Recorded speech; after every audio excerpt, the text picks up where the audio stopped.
আজ আমরা দশম শ্রেণীর বায়ুমণ্ডলের 3 নম্বর ক্লাসে জানবো বায়ুমণ্ডলের উষ্ণতা সম্পর্কে। তো বায়ুমণ্ডলের উষ্ণতাটা কি? দেখো, সূর্য থেকে প্রতি মুহূর্তে যে পরিমাণ শক্তি আমাদের পৃথিবীর দিকে আসে, তার বায়ুমণ্ডল যে পরিমাণ শোষণ করে ও গরম হয়, সেটাই হচ্ছে বায়ুমণ্ডলের উষ্ণতা। অতএব বায়ুমণ্ডলের উষ্ণতা সম্পর্কে এইটুকুই ধারণা রাখো। পৃথিবীর সকল শক্তির মূল উৎস তোমরা জানো, সূর্য। পৃথিবীর সকল শক্তির মূল উৎস সূর্য। এই সূর্য থেকে যে পরিমাণ আলোক শক্তি পৃথিবী দিকে আসছে, সেটা বায়ুমণ্ডল শোষণ করছে, ওটাই হচ্ছে বায়ুমণ্ডলের উষ্ণতা বা টেম্পারেচার বা তাপমাত্রা। আমরা এই অংশের কতগুলো জিনিস আজকে জেনে নেব। প্রথমত জানতে হবে যেটা যে ইনসুলেশন বা ইনকামিং সোলার রেডিয়েশন, তাই না? অর্থাৎ সূর্যরশ্মির তাপীয় ফল কি, এটা আমরা একটু জেনে নেব। দেখো, সূর্যের একেবারে কেন্দ্রে উষ্ণতা, 1.5 কোটি ডিগ্রি সেলসিয়াস, 1.5 কোটি ডিগ্রি সেলসিয়াস। আর সূর্যের একেবারে গায়ে উষ্ণতা 6000 ডিগ্রি সেলসিয়াস। এই 6000 ডিগ্রি সেলসিয়াস উষ্ণতার মাত্র 200 কোটি ভাগের 1 ভাগ পৃথিবীর দিকে আসে, তাই না? এই 1 ভাগকে যদি তোমরা 100% ধরো, এই 100% রশ্মি এই বায়ুমণ্ডলে দিকে আসছে এবং ভূপৃষ্ঠ বায়ুমণ্ডলকে উত্তপ্ত করছে।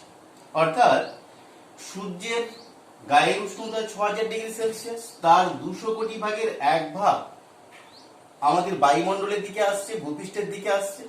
এই সূর্য থেকে যে পরিমাণ রশ্মি আমাদের ভূপৃষ্ঠের দিকে অর্থাৎ পৃথিবীর দিকে আসছে, ওই পরিমাণ রশ্মিকে আমরা বলবো কি না ইনসুলেশন বা সূর্যরশ্মি, ইনসুলেশন বা ইনকামিং সোলার রেডিয়েশন বা সূর্যরশ্মির তাপীয় ফল। তাহলে সূর্যরশ্মির তাপীয় ফল কাকে বলে আশা করি বলতে পারবে। আবারও বলেই শুনে নাও, সূর্যরশ্মির তাপীয় ফল বা ইনকামিং সোলার রেডিয়েশন বা ইনসুলেশন কি? জাস্ট এইটুকু বলবে, সূর্যের গায়ে উষ্ণতা 6000 ডিগ্রি সেলসিয়াস, তার 200 কোটি ভাগের 1 ভাগ রশ্মি আমাদের পৃথিবীর দিকে আসছে, ভূপৃষ্ঠ ও বায়ুমণ্ডলকে উত্তপ্ত করছে। ওই যে পরিমাণ রশ্মি পৃথিবীর দিকে আসছে, ওকেই ইনকামিং সোলার রেডিয়েশন বা ইনসুলেশন বা সূর্যরশ্মির তাপীয় ফল বলে। এবার দেখো, এই যে 100 ভাগ রশ্মি, এককে যদি 200 কোটি ভাগের 1 কোটি ভাগ আসছে, একে যদি 100 ধরা হয়,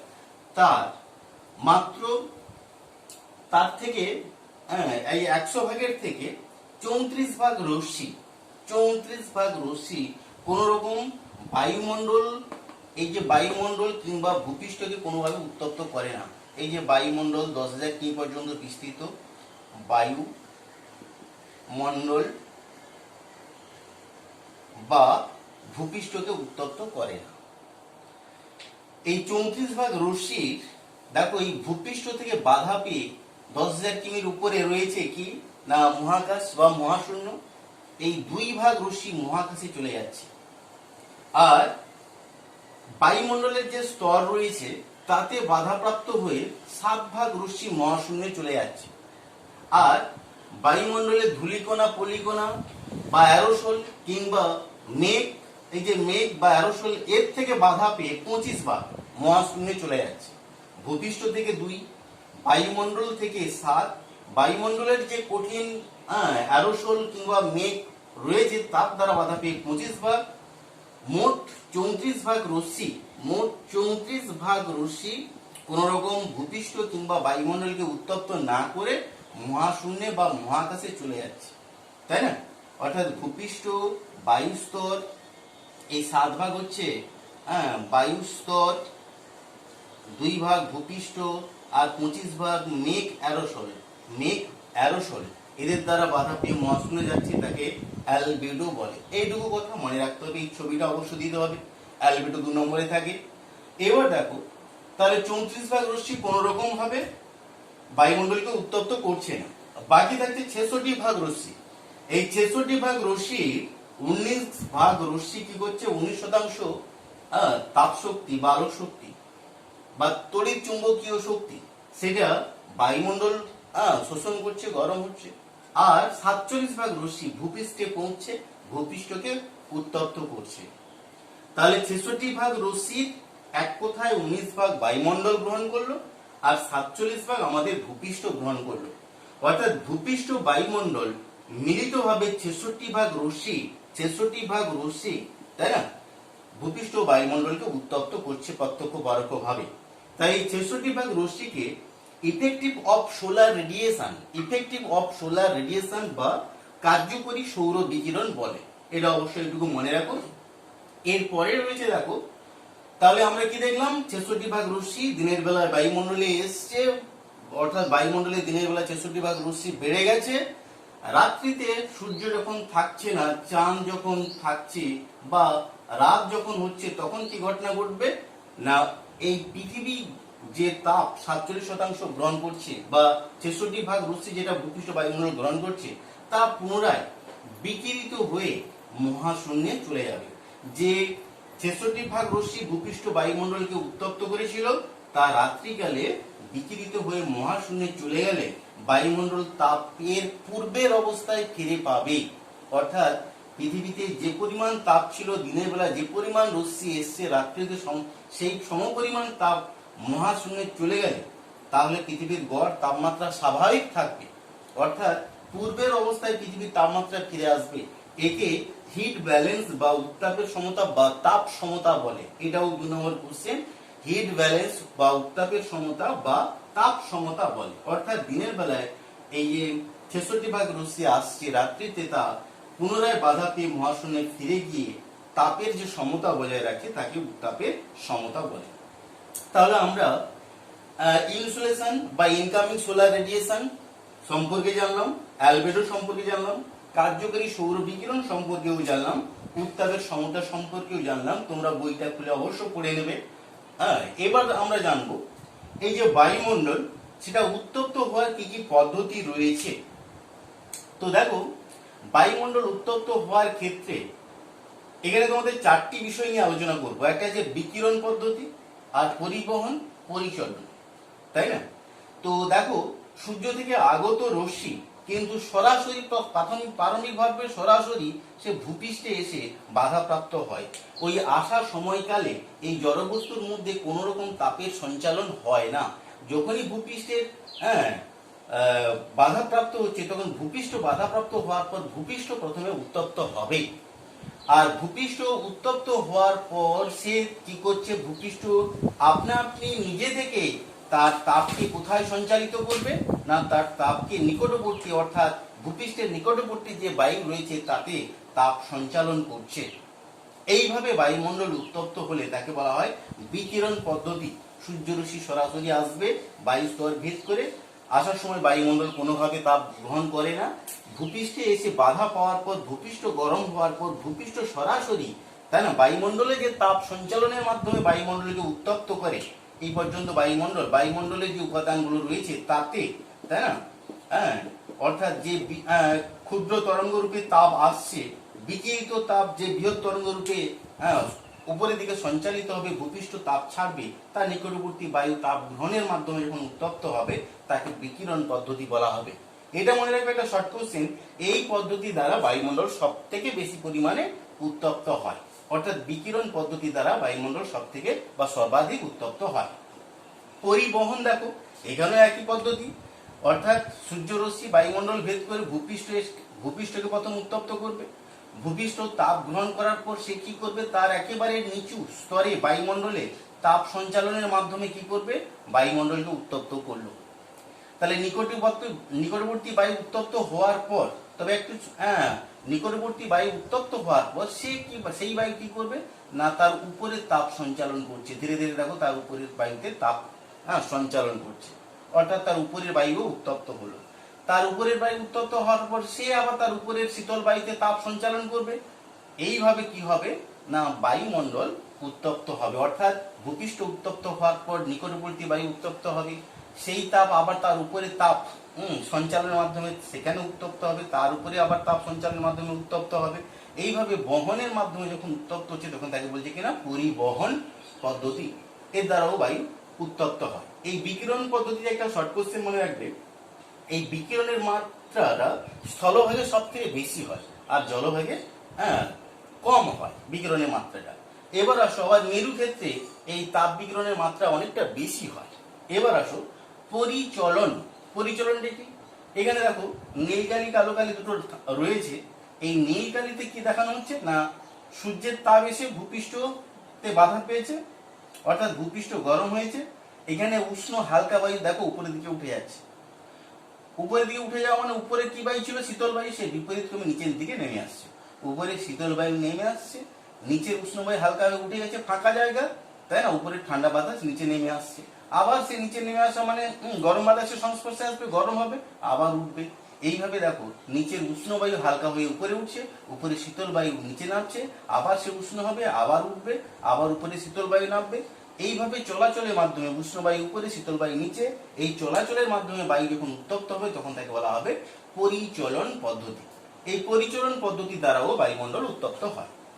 অ্যাডভেকেশন পদ্ধতিতে একটা বিশেষ কথা বলা হচ্ছে, দেখো নিরক্ষীয় অঞ্চল মেরু অঞ্চল দুদিকে সূর্যের পতন কোণের পার্থক্য হয়, তাই না? অর্থাৎ সূর্য কোন অঞ্চলে লম্বভাবে কিরণ দেয়, কোন অঞ্চলের দিকে তির্যকভাবে কিরণ দেয়। অর্থাৎ লম্বভাবে কিরণ দেওয়া মানে সেখানে উষ্ণতা বেশি হবে, ডিগ্রি সেলসিয়াস বেশি, আর তির্যকভাবে কিরণ দেওয়া মানে ডিগ্রি সেলসিয়াস কম হবে। দেখো বেশি উষ্ণতার বায়ু আর কম উষ্ণতার বায়ু, তাই না, এ অনুভূমি বরাবর প্রবাহিত হবে, অর্থাৎ উষ্ণ বায়ু শীতল বায়ুর দিকে, আবার শীতল বায়ু উষ্ণ বায়ুর দিকে। এইভাবে বায়ুমণ্ডল উত্তপ্ত হওয়াকে অ্যাডভেকেশন পদ্ধতি বলে। অনুভূমি বরাবর উষ্ণ বায়ু শীতল বায়ুর দিকে, শীতল বায়ু উষ্ণ বায়ুর দিকে প্রবাহের মাধ্যমে যখন উত্তপ্ত হবে তখন তাকে বলা হবে অ্যাডভেকেশন পদ্ধতি। তো মোটামুটি এটা জানবে। এখানে ইনকামিং সোলার রেডিয়েশনের একটা কতগুলো বিষয় ছিল, যেমন সূর্যরশ্মির পতন কোণের পার্থক্য হয়, সূর্যের উত্তরায়ণ দক্ষিণায়ন গমন হয়, অক্ষাংশের পার্থক্য হয়। এদের এই যে পার্থক্য সূর্যরশ্মির পতন কোণ কিংবা অক্ষাংশের পার্থক্য, এদের উপর ভিত্তি করে ইনকামিং সোলার রেডিয়েশনেরও পার্থক্য ঘটে, এটা একটু মনে রাখবে। এবার দেখো তাহলে আমরা বায়ুমণ্ডল উত্তপ্ত হওয়ার পদ্ধতিগুলো জানলাম, চারটা প্রধান পদ্ধতি, 3 নম্বরের কোশ্চেন এটা থাকে ইম্পর্টেন্ট কোশ্চেন। এরপরে আসো যে উষ্ণতা পরিমাপ করার যন্ত্র ও একক। তোমরা জানো জ্বর হলে জ্বর মাপা হয় থার্মোমিটার যন্ত্রের সাহায্যে, অর্থাৎ দেহের তাপ মাপা হচ্ছে থার্মোমিটার সাহায্যে। ঠিক একই রকম এই উষ্ণতা পরিমাপের ক্ষেত্রে কি যন্ত্র ব্যবহার করা হয় না থার্মোমিটারই সাহায্যে উষ্ণতা পরিমাপ করা হয়। তো দেখো এই যে দিনের সর্বোচ্চ সর্বনিম্ন উষ্ণতা পরিমাপ করার জন্য 6 এর ম্যাক্সিমাম মিনিমাম থার্মোমিটার ব্যবহার করা হয়, অর্থাৎ গরিষ্ঠ লঘিষ্ঠ থার্মোমিটার ব্যবহার করা হয়। অর্থাৎ দিনের সর্বোচ্চ উষ্ণতা পরিমাপ করা হবে এবং দিনের সর্বনিম্ন উষ্ণতা একটি যন্ত্র থেকে পরিমাপ করা হয়, অর্থাৎ 6 এর ম্যাক্সিমাম মিনিমাম থার্মোমিটার এর সাহায্যে, তাই না, দিনের সর্বোচ্চ সর্বনিম্ন উষ্ণতা পরিমাপ করা হয়। এখানে কতগুলো শর্ট কোশ্চেন দেখো। তো এই উষ্ণতা পরিমাপ করা হয় কোন এককের সাহায্যে? দুটি প্রধান একক মনে রাখবে, একটা ডিগ্রি সেলসিয়াস, একটা ডিগ্রি ফারেনহাইট। অর্থাৎ ডিগ্রি সেলসিয়াস একটা আর ডিগ্রি ফারেনহাইট। এবার দেখো ডিগ্রি সেলসিয়াসের হিমাঙ্ক যদি বলা হয় সেটা হচ্ছে কিনা 0 ডিগ্রি সি, আর ফুটনাঙ্ক যদি বলা হয় 100 ডিগ্রি সি, এটা ডিগ্রি সেলসিয়াসে। আর ডিগ্রি ফারেনহাইটের 32 ডিগ্রি এফ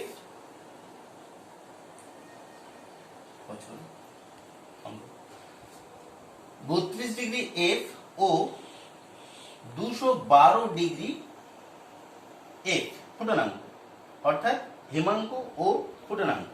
তাহলে কি দেখলাম,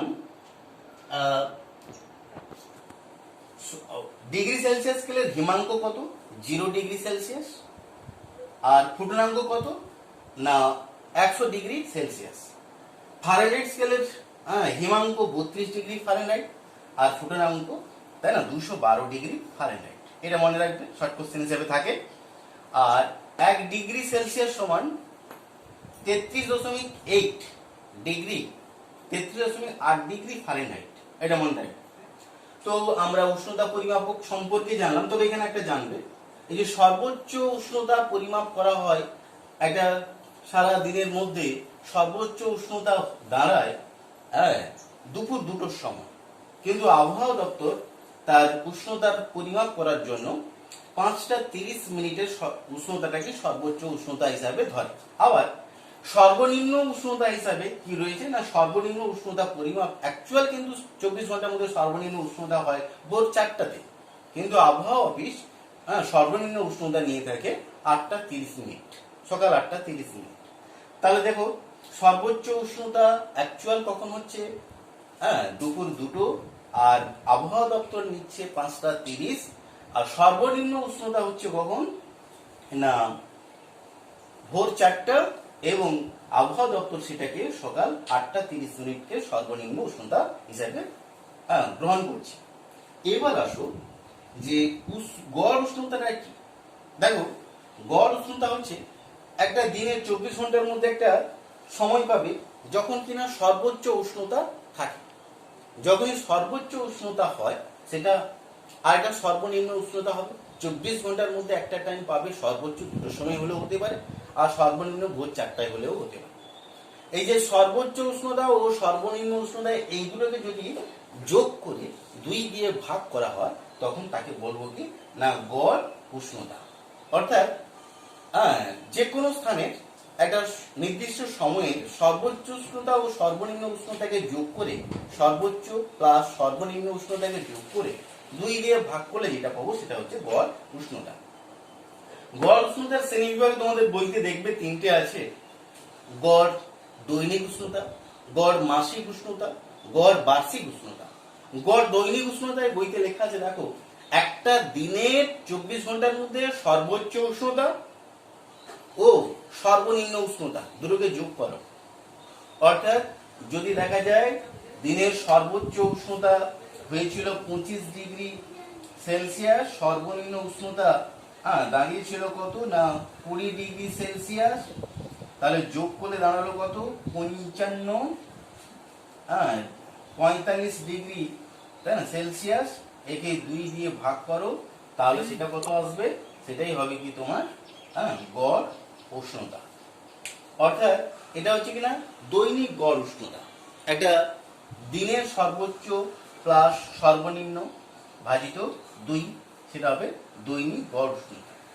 একই রকম দেখো মাসিক গড় উষ্ণতা, একটা মাসের যতগুলো দিন থাকবে, ধরো 1 তারিখের গড় উষ্ণতা তোমরা পেয়ে গেছো, অর্থাৎ সর্বোচ্চ প্লাস সর্বনিম্ন বাই 2 1 তারিখে। 2 তারিখের উষ্ণতাও এরকম গড় উষ্ণতা পাবে, অর্থাৎ সর্বোচ্চ প্লাস সর্বনিম্ন বাই 2 তারিখে পেলে। 3 তারিখেরও পাবে সর্বোচ্চ প্লাস সর্বনিম্ন বাই 2। এইভাবে একটি মাসের যতগুলো দিন থাকবে প্রতিটা দিনের গড় উষ্ণতাকে যোগ করে ওই মাসের যত দিন হবে ওই দিন সংখ্যাকে যদি ভাগ করো সেটা কি পাবে না মাসিক গড় উষ্ণতা। অর্থাৎ 1 তারিখ 2 তারিখ 3 তারিখ করে যদি 30 তারিখ থাকে, 30টা দিন থাকে একটা মাসে, 30 দিনের গড় উষ্ণতাকে যোগ করবে, নিচে 30 দিয়ে ভাগ করো, তাহলে সেটা হবে মাসিক গড় উষ্ণতা। একই রকম তাহলে তুমি যদি মাসিক গড় উষ্ণতা পাও, জানুয়ারি মাসের গড় উষ্ণতা, ফেব্রুয়ারির গড় উষ্ণতা, মার্চ এপ্রিল মে জুন করে ডিসেম্বর পর্যন্ত 12 মাসের গড় উষ্ণতা পাবে। সেই 12টা মাসের গড় উষ্ণতাকে যোগ করে যদি 12 দিয়ে ভাগ করো সেটা হবে কিনা বার্ষিক গড় উষ্ণতা। তাহলে দেখো দৈনিক গড় উষ্ণতা, মাসিক গড় উষ্ণতা, তাহলে আমরা গড় উষ্ণতা প্রসর, গড় উষ্ণতা, মাসিক উষ্ণতা, বার্ষিক উষ্ণতা সম্পর্কে জানলাম। এবার উষ্ণতার প্রসর সম্পর্কে একটু জেনে নাও। দেখো উষ্ণতার প্রসর কি না, কোন স্থানের একটা নির্দিষ্ট সময়ের মধ্যে যখন সর্বোচ্চ উষ্ণতা হয়, একটা নির্দিষ্ট এবং সর্বনিম্ন উষ্ণতা হয়, এই সর্বোচ্চ উষ্ণতা ও সর্বনিম্ন উষ্ণতাকে যদি বিয়োগ করো যেটা পাবে সেটা হবে উষ্ণতার প্রসর। সেটা কি না, এবার দৈনিক উষ্ণতার প্রসর, এখানেও 3টি ভাগ আছে। তাহলে উষ্ণতার প্রসর কাকে বলে? কোন স্থানের সর্বোচ্চ উষ্ণতা ও সর্বনিম্ন উষ্ণতার মধ্যে বিয়োগ ফলকে বলবো কি না উষ্ণতার প্রসর বা পার্থক্য। এরও 3টি ভাগ, তাই না? দৈনিক উষ্ণতার প্রসর, মাসিক উষ্ণতার প্রসর, বার্ষিক উষ্ণতার প্রসর। দৈনিক উষ্ণতার প্রসর কাকে বলে না, একটা দিনের সর্বোচ্চ উষ্ণতা ও সর্বনিম্ন উষ্ণতার মধ্যে যে পার্থক্য তাকে বলা হবে কিনা দৈনিক উষ্ণতার প্রসর। ধরো 2টোর সময় উষ্ণতা ছিল 30°C, আবার ভোর 4টার সময় উষ্ণতা পেয়েছো 25°C, তাই না? তাহলে উষ্ণতার পার্থক্য হলো 5 ডিগ্রি সেলসিয়াস। এই উষ্ণতার প্রসর বা পার্থক্য সর্বাধিক লক্ষ্য করা যায়, সব থেকে বেশি উষ্ণতার পার্থক্য হয় মরু অঞ্চলে, সব থেকে উষ্ণতার প্রসর সব থেকে কম হয় নিরক্ষীয় অঞ্চলে। এটা একটা শর্ট কোশ্চেন হিসেবে মনে রাখবে। উষ্ণতার প্রসর সব থেকে বেশি লক্ষ্য করা যায় কোথায় না মরু অঞ্চলে, আর উষ্ণতার প্রসর সর্বনিম্ন হয়ে থাকে নিরক্ষীয় অঞ্চলে। তাহলে আমরা উষ্ণতার প্রসরের দৈনিক উষ্ণতার প্রসর জানলাম, এবার মাসিক উষ্ণতার প্রসর জানলাম। দেখো একটি মাসে, তাই না, 30 দিন হতে পারে, 29 হতে পারে, আবার 31 হতে পারে, 28 দিনও আছে লিপ ইয়ার মাসের ফেব্রুয়ারি মাস। তবে এখানে শুনে নাও, উষ্ণতা প্রসরে যেটা বলবো তোমাদের সেটা হচ্ছে কি না, না দিনে যখন সর্বোচ্চ উষ্ণতা সর্বনিম্ন হয় তার বিয়োগফলকে উষ্ণতার প্রসর বলা যায়, সেটা দৈনিক। একটি মাসে মানে কি সর্বোচ্চ গড় উষ্ণতা ও সর্বনিম্ন গড় উষ্ণতার মধ্যে যে পার্থক্য পাবে, একটি মাসে যতগুলো দিন থাকে, তাই না, সর্বোচ্চ গড় তাপমাত্রা ও সর্বনিম্ন গড় তাপমাত্রার বিয়োগফলকে সেটাকে বলা হবে কি মাসিক উষ্ণতার প্রসর। একই রকম বার্ষিক উষ্ণতার প্রসর কাকে বলবে? একটি বার্ষিক মানে 1 বছর, অর্থাৎ 12 মাসের মধ্যে তোমরা উষ্ণতম মাস আর শীতলতম মাস জানো, তাই না? সেটা জুলাই মাসকে তোমাদের উষ্ণতম মাস ধরা হয়, আর শীতলতম মাস রয়েছে জানুয়ারি। এই 2 মাসের মধ্যে, তাই না, সর্বোচ্চ গড় উষ্ণতার, অর্থাৎ জুলাই মাসের সর্বোচ্চ গড় উষ্ণতা ও জানুয়ারি মাসের সর্বনিম্ন গড় উষ্ণতার মধ্যে যে পার্থক্য পাবো তাকে বলা হবে কিনা বার্ষিক উষ্ণতার প্রসর। তাহলে আমরা উষ্ণতার প্রসর সম্পর্কেও ধারণা পেলাম। আপাতত এই পর্যন্ত তোমরা বায়ুমণ্ডলের 3 নম্বর ক্লাসে জানলে। পরবর্তী উষ্ণতার তারতম্যের, বায়ুমণ্ডলের উষ্ণতার তারতম্যের কারণসমূহ ও তার পরবর্তী অংশ পরের ভিডিওতে অবশ্য তোমরা দেখতে পাবে।